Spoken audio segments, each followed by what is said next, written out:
نشان فارسی لفظ ہے جو اردو میں کئی معانی میں استعمال ہوتا ہے۔ چوٹ یا زخم لگنے سے جو دھبا یا مارک رہ جاتا ہے وہ نشان کہلاتا ہے۔ اسے نشان پڑ جانا کہتے ہیں۔ اور کسی چیز پر نشان لگانے کا مطلب ہے کہ اس پر مارک لگا دیا، جیسے جہاں تک کتاب پڑھ لی ہے وہاں تک نشان لگا دیا ہے۔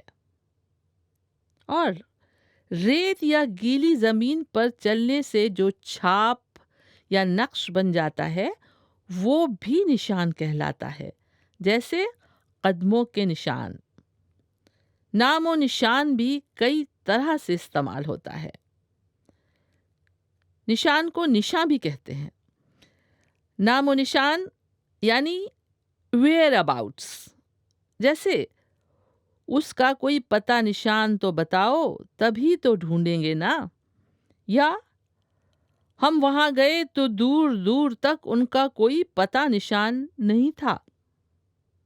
نشان منزل، نشان منزل جہاں پہنچنا چاہ رہے ہوں یعنی ٹارگٹ۔ لفظ نشان ایمبلم تمغے یا میڈل کے لیے بھی استعمال ہوتا ہے، جیسے نشان امتیاز۔ جسے یہ جملہ کہا جاتا ہے اسے جنگ میں بہادری کے لیے نشان امتیاز دیا گیا۔ فوج کے جھنڈے یا پرچم کو بھی نشان کہتے ہیں۔